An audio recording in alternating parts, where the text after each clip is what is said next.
So அவங்க கொடுத்துருக்க அந்த கேஸே வந்து செம்மையாக இருக்குது டிசைனு. ஆக்சுவலாக அது ஒரு கேமஃப்ளேஜ் டிசைன் வந்து கொடுத்துருக்காங்க. இப்போ ஒரு நல்ல விஷயந்தான் அவங்க கொடுத்துருக்கிறது. உங்களுக்கு வந்து ஒரு வாரண்டி கார்டு, சரிங்களா. பேக் குவாலிட்டி பொறுத்த வரைக்கும் உங்களுக்கு இங்கே பாருங்கள், ஸ்பேஷியஸாக தான் இருக்குது. ப்ரொஜெக்டர் ஆக்சசரிஸ் வைக்கிற மாதிரி உங்களுக்கு இங்கே வருங்க. இங்கே சும்மா ஃபைல் கூட வச்சுக்கலாம். ஆக்சசரிஸ் பொறுத்த வரைக்கும் உங்களுக்கு ஒரு ரிமோட் வந்து கொடுக்குறாங்க. ஒரு ரிமோட் இருக்குது. அதுக்கப்புறம் பார்த்துக்கிட்டிங்கன்னா உங்களுக்கு ஒரு HDMI கேபிள் வந்து உங்களுக்கு கொடுக்குறாங்க. அவங்களே செல்லு வந்து கொடுக்குறாங்க ரிமோட்டுக்கு. ஒரு பவர் கேபிள் இங்கே பாருங்கள், ஒரு 3 பின் பவர் கேபிள் உங்களுக்கு கொடுக்குறாங்க. ஒரு user manual. So user manual வந்து வீடியோவை பாஸ் பண்ணிவிட்டு பாருங்கள். இன்டர்ஃபேஸு, என்னென்ன HDMI, ரிமோட் கண்ட்ரோல் என்ன, மல்டிமீடியா எப்படி செட் பண்ணணும், 3.5mm ஜாக் இருக்குது, அவ்வளோதான். ஸோ இது வந்து யூசர் கைடு. அதுக்கப்புறமா பார்த்துக்கிட்டிங்கன்னா உங்களுக்கு நம்ம கேட்டில் இல்லை மற்ற Wzatcoவில் கொடுக்குற மாதிரி உங்களுக்கு வந்து சப்போஸ் லென்ஸில் வந்து ஏதாவது உங்களுக்கு டஸ்ட் இருந்துச்சுன்னா பேக் சைடு வந்து எப்படி இன்சர்ட் பண்ணி டஸ்ட்டை க்ளீன் பண்ணணும் அப்படின்றதையும் மென்ஷன் பண்ணியிருக்காங்க. அதுக்கப்புறமா உங்களுக்கு டஸ்ட் கிளாத் இருக்குது. இங்கே பாருங்க, ஒரு நல்ல குவாலிட்டியான ஒரு டஸ்ட் கிளாத் வந்து உங்களுக்கு கொடுக்குறாங்க. ஸோ இதுதான் வந்து பாக்ஸ் கூடவே வரது. இங்கே பாருங்க. ஸோ ப்ரொஜெக்டரை கேரி பண்ணுறதுக்கு அவங்க வந்து உங்களுக்கு ஒரு கேரி பண்ணுறதுக்கான ஒரு பெல்ட்டும் வந்து உங்களுக்கு கொடுக்குறாங்க. ப்ரொஜெக்டரோட டாப்பில் பார்த்துக்கிட்டிங்கன்னா உங்களுக்கு பவர் பட்டன் இருக்குது. Wzatco அப்படின்னு சொல்லிட்டு பிராண்டிங் வந்து மென்ஷன் பண்ணியிருக்காங்க. டால்பி ஆடியோன்னு இருக்குது. ஸோ அதுக்கப்புறம் power button. Suppose remote work ஆகலனா உங்களுக்கு யூஸ் பண்ணுறதுக்கு இந்த பட்டன்ஸ்லாம் வந்து மெயினான பட்டன்ஸ்லாம் கொடுக்குறாங்க. ப்ரொஜெக்டரோட பேக் சைடு பார்த்துக்கிட்டிங்கன்னா உங்களுக்கு 3.5mm ஜாக் இருக்குது. 2 HDMI போட்டிருக்கு. இது வந்து HDMI ஆர்க்கு சப்போர்ட் பண்ணணும். USB 1 இருக்குது, USB 2 இருக்குது. இங்கே பாருங்கள், இது வந்து ஆன் ஆஃப், சரிங்களா, பவர் கேபிள் ப்ளக்இன் பண்ணுறதுக்கான இது. ஸோ இது வந்து ப்ரொஜெக்டரோட பேக் சைடு. ஸோ ப்ரொஜெக்டரோட இந்த பக்கம் பார்த்திங்கன்னா உங்களுக்கு ஒரு டஸ்ட் ஃபில்டர் கொடுக்குறாங்க. இது கேட்டில் வர மாதிரி தான். இங்கே பாருங்கள், ஸ்பீக்கர் வந்து உங்களுக்கு கொடுக்குறாங்க. 2 5W ஸ்பீக்கரு, சரிங்களா. இந்த பக்கம் அந்த பக்கம் 5W ஸ்பீக்கரு. இந்த பக்கம் வந்து டஸ்ட் ஃபில்டர் இருக்குது. இந்த பக்கம் பார்த்துக்கிட்டிங்கன்னா உங்களுக்கு கூலிங் பைப்பு போகுது, சரிங்களா. ஸோ இங்கேயும் ஒரு ஸ்பீக்கர் கொடுத்துருக்காங்க, 5W ஸ்பீக்கரு. ரெண்டுமே வந்து டால்பி சப்போர்ட் பண்ணோம். இந்த ப்ரொஜெக்டரில் வந்து உங்களுக்கு கேட் O9 Pro ஆட்டோமேட்டிக்னு சொல்லுவாங்க பார்த்தீங்களா. ஸோ அதுவும் இதுவுமே ஆல்மோஸ்ட் சேம் தான் ரெண்டுமே. எது பெஸ்ட்டு அப்படின்னு சொல்லிட்டு நம்ம வீடியோ கம்பேர் பண்ணால் தான் தெரியும் எதில் எந்த பிரைட்னஸ் இன்க்ரீஸ் ஆகிருக்கு, பிக்சர் குவாலிட்டி எதில் வந்து இன்க்ரீஸ் பண்ணியிருக்காங்க அப்படின்ட்டு. ப்ரொஜெக்டரோட பாட்டம் பார்த்திங்கன்னா உங்களுக்கு அதாவது ப்ரொஜெக்டர் வைக்கிறதுக்கு ஒரு சின்ன டிஸ்பிளேஸ்மெண்ட் கொடுத்துருக்காங்க. சீலிங் மவுண்ட்டும் இருக்குது. ஸோ நிறைய பேர் கவலைப்பட்டிருப்பீங்க, 25,000 கொடுத்து வாங்குறேன், எனக்கு சீலிங் மவுண்ட் வேணும்னா சீலிங் மவுண்ட்டுக்கான ஸ்க்ரூ வந்து கொடுத்துருக்காங்க. ஸோ இங்கே தான் வந்து அந்த டஸ்ட்டு வந்து க்ளீன் பண்ணுறதுக்கான அந்த ஆப்ஷன் நான் ஸோ சீலிங் மவுண்ட்டு, ஹைட் அட்ஜஸ்ட்மெண்ட்டுக்கான ஸ்க்ரூவை வந்து உங்களுக்கு கொடுக்குறாங்க. பாருங்கள், ப்ராஜெக்டரோட ஃப்ரண்ட் பார்த்திங்கன்னா உங்களுக்கு 2 ஒரு கேமரா லென்ஸ் வந்து உங்களுக்கு இருக்குது இங்கே பார்த்திங்கன்னா. அதுக்கப்புறம் ஃபுல் ஹெச்டின்னு சொல்லிட்டு லென்ஸ் கேப்புமே உங்களுக்கு கொடுக்குறாங்க. ஸோ லென்ஸு வந்து க்ரீன் கலர் கோட்டிங்கு, சரிங்களா. க்ரீன் கலர் அங்கே பாருங்கள், க்ரீன் கலர் கோட்டிங் வந்து கொடுத்துருக்காங்க. நல்லா பவர்ஃபுல் லென்ஸ் தான். இது யூஸ் பண்ணியிருக்க கான்ட்ராக்டேஷன் 6000:1. அதேமாதிரி இந்த ப்ரொஜெக்டரோட வெயிட் பார்த்துக்கிட்டனாலும் உங்களுக்கு கம்மி தான். ஸோ 2165 கிராம் இருக்குது. வாங்க ப்ரொஜெக்டர் ஆன் பண்ணிடலாம். இங்கே பாருங்கள், Wzatco Alpha 2 எவ்வளோ நேரம் ஆகுது ஓப்பன் ஆகிறதுக்கு அப்படின்னு சொல்லிட்டு பார்ப்போம். ஒரு இன்ட்ரோ வீடியோ மாதிரி இருக்குது. ஸோ லைட் போட்டும் எந்த அளவுக்கு கிளியராக வந்து இமேஜ் தெரியுது அப்படின்னு சொல்லிட்டு பாருங்கள். ஸோ இந்த ப்ரொஜெக்டரில் ஸ்பெசிஃபிகேஷன் பொறுத்த வரைக்கும் உங்களுக்கு Bluetooth 5.1 வந்து உங்களுக்கு கொடுக்குறாங்க. கான்ட்ராஸ்ட் ரேஷியோ பொறுத்த வரைக்கும் 6001, சரிங்களா. ஸோ உங்களுக்கு இதுக்கு முன்னாடி இருக்க ஆல்ஃபா 1ஓட உங்களுக்கு பிரைட்னஸும் கான்ட்ராஸ்ட் ரேஷியோவும் இன்க்ரீஸ் பண்ணி கொடுத்துருக்காங்க. விலையும் வந்து கொஞ்சம் இன்க்ரீஸ் ஆகிருக்கு அதை விட. ஸோ ஆல்ஃபா 1ஓட ரிவ்யூ பார்க்கணுன்னா நம்ம சேனலில் போய் பாருங்கள். முன்னாடியே நம்ம போட்டிருக்கோம். ஸோ ஹோம் பேஜ் வந்துருச்சு. ஸோ பூட்டு வந்து இதுதான். ஸோ ஹோம் பேஜ் வந்த உடனே auto focus and auto keystone இருக்குது. ஸோ அதனால் நான் எதுவும் கையை வைக்கல, எதுவுமே கிளிக் பண்ணல, அதுவே வந்து ஆட்டோமேட்டிக் வந்து ஃபோக்கஸ் பண்ணிக்கும். ஸோ இங்கே வந்து உங்களுக்கு சென்சார் வந்து கொடுத்துருக்காங்க. 2 சென்சாரு, ஒன்று கேமரா சென்சாரு, இன்னொரு வந்து கைரோஸ்கோப்பு. ஸோ உங்களுக்கு கீஸ்டோன் கரெக்ஷன் எதாவது இருந்துச்சுன்னா அது மூலிமா இதை வந்து பண்ணிக்கலாம், சரிங்களா. ஸோ ஹோம் பேஜ் வந்து இதுதான். ஸோ டிஃபால்ட்டாக இருக்க அப்ளிகேஷன்ஸ் வந்து உங்களுக்கு ஆப் ஸ்டோரில் வந்து உங்களுக்கு கிளியராக இருக்குது. மிரா கேஷ் பண்ணிக்கலாம். iOS மூலிமாவும் செல்ஃபோனில் என்ன இருக்கோ அதை அப்படியே நம்ம ப்ரொஜெக்ட் பண்ணிக்கலாம். அதே மாதிரி நம்ம ஆண்ட்ராய்டு மூலிமாவும் நம்ம செல்ஃபோனில் என்ன பார்க்குறோமோ அதை வந்து ப்ரொஜெக்ட் பண்ணிக்கலாம். குவாலிட்டி பொறுத்த வரைக்கும் நல்லாவே இருக்குது. நான் இப்போ வந்து உங்களுக்கு இதில் இருக்கிற டிஃபால்ட் அப்ளிகேஷன் என்னன்றதை காமிச்சிட்டு செட்டிங்ஸில் வந்து நம்ம போயிடலாம். ஸோ ஆண்ட்ராய்டு 9.0 தான் உங்களுக்கு கொடுத்துருக்காங்க. 32 GB. அதேமாதிரி ப்ராசஸர் வந்து 64 பிட் ப்ராசஸர் வந்து யூஸ் பண்ணியிருக்காங்க. கிராஃபிக்ஸ் வந்து கேமிங்க்கு வந்து உங்களுக்கு டிலே இல்லாமல் ஒர்க் ஆகும். நான் ஏற்கனவே சொன்ன மாதிரி மிராகாஸ்ட் ஆப்ஷன் மூலிமா செல்ஃபோனில் நீங்கள் ப்ளே பண்ணுற கேமை இதில் ப்ரொஜெக்ட் பண்ணி பார்க்கலாம். அதேமாதிரி இதில் இருக்க த்ரோ ரேஷியோ பார்த்தீங்கன்னா உங்களுக்கு குறைஞ்ச டிஸ்டன்ஸ்லேயே பெரிய இன்ச்சு, அதாவது இந்த ஸ்க்ரீனு இந்த 100 இன்ச்சு ஸ்க்ரீனுக்கு வெளியவே வந்துச்சு. நான் வந்து கீஸ்டோன் கரெக்ஷன் மூலிமா நான் வந்து இதை வந்து இது பண்ணி வச்சுருக்கேன். ஸோ சப்ஸ்கிரிப்ஷன், அதுக்கப்புறம் ஒய்ஃபை, டியூவல் பேண்ட் ஒய்ஃபை வந்து சப்போர்ட் இருக்குது. ஸோ ஃபாஸ்ட்டாக ஸ்ட்ரீம் பண்ண முடியும். செட்டிங்ஸில் போனீங்கன்னா உங்களுக்கு wifi, language, system update, other settings about இருக்குது. ஸோ இதில் ஒய்ஃபை வந்து டியூவல் பேண்ட் நான் ஏற்கனவே மென்ஷன் பண்ண மாதிரி உங்களுக்கு ஃபாஸ்ட்டாக இருக்கும். ஸோ ஆண்ட்ராய்டு பொறுத்த வரைக்கும் 9 தான், 1 GB ரேம் தான் உங்களுக்கு கொடுக்குறாங்க. ஸோ டிஃபால்ட்டாக இருக்கிற ஆண்ட்ராய்டு வந்து அந்த அளவுக்கு கிடையாது, சரிங்களா? அதுதான் உண்மை. அப்ளிகேஷன் செட்டிங்ஸ் மூலிமா நீங்கள் செட்டிங்ஸ் பண்ணிக்கலாம். ப்ரொஜெக்ஷன் செட்டிங்ஸ் மூலிமா நீங்கள் வந்து உங்களோட ஃப்ரண்ட் டெஸ்க்டாப் மோடாக இருக்கட்டும், இல்லை ஆட்டோ கீஸ்டோன் வந்து ஆன் பண்ணணுமா இல்லை ஆஃப் பண்ணுமா அப்படின்ட்டு நீங்கள் வந்து பண்ணிக்கலாம். ஆட்டோ கீஸ்டோன் வந்து ஆன் பண்ணி வச்சிங்கன்னா அதுவே வந்து உங்களோட கீஸ்டோனை வந்து அது கரெக்ட் பண்ணி வச்சுக்கும். மேனுவல் வந்து இங்கே பாருங்கள், இந்த ஏஜ் அந்த ஏஜ் எல்லாத்துலேயும் வந்து நீங்களே வந்து டில்ட் பண்ணுற மாதிரி இருக்கும். ஸோ 2 ஆப்ஷன் வந்து கொடுத்துருக்காங்க. இதில் வந்து ஒரு பெரிய டிஃப்ரென்ஸு கிடையாது. லாங்குவேஜ் வேணால் லாங்குவேஜ் மாட்டிக்கலாம், சரிங்களா?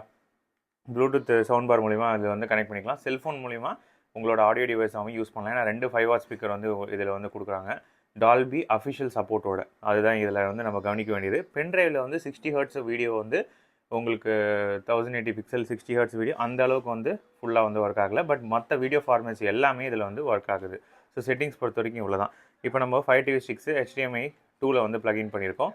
ஸோ HDMI 2 ஓப்பன் பண்ணிவிட்டு 5TV6 செட்டிங்ஸ் பார்த்துடலாம். ஸோ உங்களுக்கு ஒரு டவுட் இருக்கும், ப்ரோ இது 4K சப்போர்ட் பண்ணுதா அப்படின்னு சொல்லிட்டு. நான் 5TV6 தான் இப்போ ஓப்பன் பண்ணுறேன். அங்கே பாருங்கள் 4K வந்து வருது, 2160 UHD அப்படின்னு சொல்லிட்டு வருது பாருங்கள். அதேமாதிரி சவுண்டு வந்து உங்களுக்கு கிளியராக இருக்குது. ஸோ டிஃபால்ட்டாக வந்து ஒரு மீடியம் ஸ்பீக்கர், அதாவது ஒரு சின்ன ரூமு, ஒரு மீடியமான ஒரு ஆடியோ குவாலிட்டி எனக்கு இருக்கணும் அப்படின்னு சொல்லிட்டு எதிர்பார்த்திங்கன்னா நீங்கள் எக்ஸ்டர்னல் ஸ்பீக்கர் வந்து யூஸ் பண்ண வேண்டாம். இதில் இருக்க ஸ்பீக்கரே போதும். இந்த 27,500 ப்ரைஸ் ரேஞ்சுக்கு கண்டிப்பாக வந்து இது ஒர்த்து தான். அதேமாதிரி பிளர்ரு வந்து நான் சொல்கிறேன். ஃபஸ்ட்டு வந்து நம்ம டிஸ்பிளே போய் பார்த்துடலாம். டிஸ்பிளே போய்ட்டு நீங்கள் ஆடியோ அண்ட் வீடியோ டயக்னோஸ்டிக்கில் வந்து என்னென்ன கேப்பபிலிட்டி இருக்குது அப்படின்னு சொல்லிட்டு நான் காட்டுறேன். டால்பி மேட் வந்து டால்பி அட்மாஸ் வந்து கிடையாது. டால்பி டிஜிட்டல் இருக்குது, டால்பி டிஜிட்டல் ப்ளஸும் இருக்குது. பிசிஎம் ஆடியோ உங்களால் சப்போர்ட் பண்ண முடியும். மேக்ஸிமம் ரெசல்யூஷன் வந்து 4K, ரெஃப்ரெஷ் ரேட் வந்து 60 Hz, HDR சப்போர்ட் வந்து HDR10 இல்லைனா HLG ரெண்டுமே வந்து சப்போர்ட் பண்ணும். டால்பி விஷன் மட்டும்தான் இதில் வந்து கிடையாது. இது 4K 5TV மேக்ஸோட செட்டிங்ஸில் வர உங்களுக்கு கேப்பபிலிட்டி. ஸோ இதுதான் வந்து உங்களுக்கு கிளியராக வந்து சொல்லிடும் உங்களுக்கு 4K வந்து ஒர்க் ஆகும். அதேமாதிரி பிளர் வந்து நான் உங்களுக்கு காமிக்கிறேன், இங்கே பாருங்கள். ஸோ எந்த ஒரு automated auto keystone and auto focus projector நீங்கள் எடுத்திங்கனாலும் இந்த எஜ்ஜில் வந்து ஒரு ஜஸ்ட் ஒரு 5% பிளர் வந்து இருக்கும். பட் நோட்டிசபிளாக வந்து உங்களால் பார்க்க முடியுமானா கிடையாது, சரிங்களா? நீங்கள் இந்த சைடு பார்த்தீங்கன்னா லைட்டாக இருக்கும், சரிங்களா? 5%. நான் அதெல்லாம் சொன்னேன், மோஸ்ட்லி வந்து உங்களுக்கு கிடையாது. பட் 5% வந்து எக்ஸ்பெக்டட் தான். அதேமாதிரி உங்களுக்கு பிக்சல்ஸ் வந்து உடையதா இல்லையா அப்படின்னு சொல்லிட்டு பார்க்கலாம் ஒரு டெஸ்ட்டாக. இப்போ வீடியோ டெஸ்ட்டுக்கு போய்டுவோம் டேரெக்டாக. ஸோ வீடியோ டெஸ்ட் வந்து இதுதான். இப்போ நான் லைட் ஆஃப் பண்ணி காட்டுறேன், எப்படி இருக்குது குவாலிட்டி அப்படின்னு சொல்லிட்டு பாருங்கள். இங்கே பாருங்கள், லைட் ஆஃப் பண்ணோடனே செம்ம பிரைட்டாக இருக்குது, சரியான குவாலிட்டி, சரிங்களா? கிட்ட எடுத்துகிட்டு போய் காட்டுறேன் உங்களுக்கு. பிக்சல்ஸ் வந்து நல்லா உடையிற மாதிரி இருக்குது அப்படின்னு சொல்லிட்டு. இப்போ ஏற்கனவே வந்து நான் வந்து நம்ம சேனலில் ஈகேட் 09 ஆட்டோமேட்டிக் வந்து உங்களுக்கு காமிச்சிருக்கேன். ஆல்மோஸ்ட் ரெண்டுமே வந்து சிமிலராக இருக்க மாதிரி தான் இருக்குது. பட் இதில் வந்து நான் என்ன நோட்டீஸ் பண்ணேன்னா கொஞ்சம் பிக்சர் கிளாரிட்டியும் பிரைட்னஸ் வந்து கொஞ்சம் ஜாஸ்தி இருக்க மாதிரி எனக்கு தெரியுது, சரிங்களா? சைடு பை சைடு கம்பேர் பண்ணால் தான் நான் எக்ஸாக்டாக சொல்ல முடியும். பட் நான் பார்த்த வரைக்குமே கொஞ்சம் இதில் வந்து பிரைட்னஸும் கான்ட்ராஸ்ட் ரேஷியோவும் கொஞ்சம் இன்க்ரீஸ் பண்ண மாதிரி இருக்குது. வீடியோ குவாலிட்டி பொறுத்த வரைக்கும் வித்து சைடில் இருக்கிற இங்கே பாருங்கள். இப்போ நான் வந்து இது ஃபுல்லாக மூடிட்டேன். இதுக்கு முன்னாடி நீங்கள் பார்த்தது வந்து ஸ்க்ரீன்லேருந்து வெளியில் இருக்க லைட் வந்து கொஞ்சம் வந்தது. ஸோ வீடியோ டெஸ்ட் பொறுத்த வரைக்கும் உங்களுக்கு கலர் கேமெட் வந்து இதில் HDR10 யூஸ் பண்ணியிருக்காங்க. ஸோ இப்போ நீங்கள் பார்த்துட்டு இருக்க வீடியோவோட ரெசல்யூஷன் வந்து பார்த்துடலாமா? இங்கே பாருங்கள். ஸோ ரெசல்யூஷன் வந்து உங்களுக்கு 4K வந்து ஸ்ட்ரீம் பண்ணலாம் ஈஸியாக. 4K வந்து மேக்ஸிமம் ரெசல்யூஷன் வந்து சப்போர்ட் பண்ணும், சரிங்களா? இங்கே பாருங்கள், ஈஸியாக வந்து சப்போர்ட் ஆகுது பாருங்கள். ஸோ 4K பொறுத்த வரைக்கும் உங்களுக்கு சப்போர்ட் பண்ணுமா அப்படின்ற ஒரு பயம் இல்லை. இன்னொரு விஷயம் என்ன இதில் பார்க்கணும் அப்படின்னா, உங்களுக்கு இந்த ப்ரொஜெக்டில் வந்து அதர் தேன் 4K உங்களுக்கு HDMI ஆர்க் சப்போர்ட்டும் இருக்குது. ஸோ HDMI ஆர்க்குமே வந்து உங்களால் இந்த சவுண்ட் பார் மூலிமா நீங்கள் கனெக்ட் பண்ணி பார்க்க முடியும். ஸோ HDMI ஆர்க் சப்போர்ட்டும் இதில் வந்து அவங்க ப்ரொவைட் பண்ணுறாங்க. ஸோ வீடியோ குவாலிட்டி பொறுத்த வரைக்கும் நல்லாவே இருக்குது. ரொம்ப கிட்ட போனீங்கன்னா நான் என்ன நோட்டீஸ் பண்ணேன்னா, இங்கே பாருங்கள். ஸோ அந்த லைன்ஸ் வந்து சின்ன சின்ன லைன்ஸ் சொன்ன பார்த்தீங்களா, ஸோ அது வந்து ரொம்ப மைன்யூட்டாக வந்து தெரியுது. பார்த்துட்டிங்கன்னா உங்களுக்கு தெரியும், லைன்ஸ் வந்து கிட்ட பார்த்தீங்கன்னா தான் உங்களுக்கு தெரியுது. பட் கேட்டில் நான் என்ன நோட் பண்ணேன்னா, கொஞ்சம் லைன்ஸ் நல்லாவே விசிபிளாக தெரியுது. இதுலேயும் வந்து தெரியலையா அப்படின்னு சொல்ல முடியாது. இதுலேயும் லைட்டாக வந்து லைன்ஸ் வந்து தெரியுது. பட் உங்களுக்கு பிக்சரோட நீங்கள் பார்க்குற அந்த விஷன் வந்து பாதிக்குமா, எனக்கு வந்து நோட்டிசபிளாக தெரியுது, ரொம்ப அஃபெக்ட் பண்ணுமா என்னோட வீடியோ குவாலிட்டி அப்படின்னா கிடையாது. சரிங்களா? ஸோ வீடியோ குவாலிட்டி பொறுத்த வரைக்கும் அவ்வளோதான். நம்ம லூமன்ஸ் டெஸ்ட் வந்து பண்ணிடலாம். ஸோ இந்த ப்ராஜெக்ட்டில் வந்து 9500 லூமன்ஸ் சொல்லியிருக்காங்க. பட் உண்மையாலேயே வந்து 9500 லூமன்ஸ் இருக்கா அப்படின்னு சொல்லிட்டு நம்ம பார்த்துடலாம். ஸோ மோஸ்ட்லி இந்த 9500 10,000 கம்பெனி சைடில் சொல்கிற லூமன்ஸ்லாம் வந்து எக்ஸாக்டாக உண்மை கிடையாது. சரிங்களா? அவங்களோட என்விரான்மெண்ட்டில் மெஷர் பண்ணி சொல்லுவாங்க. பட் நம்மக்கிட்ட பார்த்தீங்கன்னா உங்களுக்கு எக்ஸாக்ட் லூமன்ஸ் வந்து கண்டிப்பாக ஒரு 1000 இல்லைனா 1500 ஒரு 500 கம்மியாக தான் வரும் அவங்க சொன்னதுலேருந்து. சரிங்களா? ஸோ நான் ஹோல்ட் பண்ணிட்டேன் கரெக்டாக ஒயிட் ஸ்க்ரீனில் வச்சு. உங்களுக்கு 8772 தான் வந்து உங்களுக்கு வருது எக்ஸாக்ட் இந்த என்விரான்மெண்ட்டில் இதோட லூமன்ஸு. சரிங்களா? இப்போ அடுத்தது டெம்பரேச்சர் டெஸ்ட் பண்ணிடலாம். ஸோ இந்த ப்ரொஜெக்டர் பொறுத்த வரைக்கும் உங்களுக்கு ஃபேன் வெண்ட் வந்து இந்த சைடு கொடுத்துருக்காங்க. ஸோ இந்த சைடு நான் எக்ஸ்பெக்ட் பண்ணுறேன் கொஞ்சம் நிறையவே இருக்கும். ஏன்னா டிசிபேட் ஹீட் வந்து இந்த வழியாக தான் வருது. ஸோ 120 வரைக்கும் உங்களுக்கு போகுது, 121 கூட போகுது உங்களுக்கு. சரிங்களா? ஸோ ஃப்ரண்ட்டில் பார்த்தீங்கன்னா உங்களுக்கு 102 தான். அதே மாதிரி மேலே பார்த்தீங்கன்னா உங்களுக்கு கம்மி. லென்ஸில் ஹீட் இருக்கா, நான் 8 ஹவர்ஸ் ரன் பண்ணிட்டு தான் சொல்கிறேன். லென்ஸில் வந்து 84.2 ஃபேரன்ஹீட் இருக்குது. ஸோ இந்த பக்கம் பார்த்தீங்கன்னா உங்களுக்கு இன்லெட்டு. ஸோ இங்கே தான் ரொம்ப கம்மியாக இருக்கணும் எந்த ப்ராஜெக்ட் எடுத்தாலும் 80. சரிங்களா? ஸோ இந்த ஃபார்ம் ஃபேக்டர், அதாவது இவங்க டிசைன் பண்ணியிருக்க அந்த பாடி வந்து ஏபிஎஸ் பிளாஸ்டிக்கில் வந்து ரெடி பண்ணியிருக்காங்க. ஸோ டியூரபிலிட்டி இருக்குது. இன்னொன்று ஹீட் டிசிபேஷன் வந்து கரெக்டாக கொடுத்துருக்காங்க வித் டஸ்ட் ஃபில்டர். ஸோ உங்களுக்கு டஸ்ட்டை பற்றின இது இல்லை. அதே மாதிரி இவங்க யூஸ் பண்ணியிருக்க மெட்டீரியலை வந்து ஹீட்டை வந்து நல்லாவே வெளியே தள்ளுது. உள்ள ஹீட் சிங்கை வந்து வச்சுருக்காங்க. நல்லா உங்களுக்கு விசிபிலிட்டி இந்த ப்ராஜெக்டில் பார்த்தாலே தெரியும். ஸோ ஹீட்டு பொறுத்த வரைக்கும் ஒரு பெரிய ப்ராப்ளம் கிடையாது. அடுத்தது இப்போ நாய்ஸ் டெஸ்ட் பண்ணிடலாம்.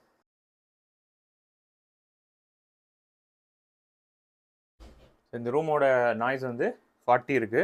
இப்போ ப்ராஜெக்ட் கிட்ட எடுத்துகிட்டு போகிறேன். 60க்கு மேலே வரக்கூடாது.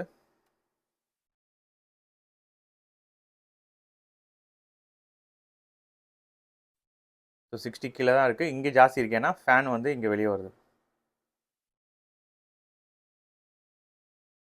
சரிங்களா? ஸோ நாய்ஸ் டெஸ்ட் பொறுத்த வரைக்கும் உங்களுக்கு நீங்கள் ப்ராஜெக்ட்லேருந்து இந்த டிஸ்டன்ஸில் வச்சு பார்க்குறீங்க அப்படின்னா உங்கள் யூசர் எக்ஸ்பீரியன்ஸ் பாதிக்காத அளவுக்கு ஃபேன் சவுண்டு இருக்காது. சரிங்களா? ஸோ அவ்வளோதான் கைஸ் நாய்ஸ் டெஸ்ட் பொறுத்த வரைக்கும்.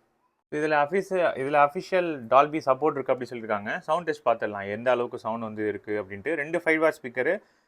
உங்களுக்கு மீடியம் ஸ்பீக்கர் வந்து யூஸ் பண்ணலாம். நீங்கள் சவுண்ட் பார் எதுக்குன்னு வைக்க தேவைன்னு நான் சொல்லியிருந்தேன். இப்போ பார்த்துடலாம் வாங்க.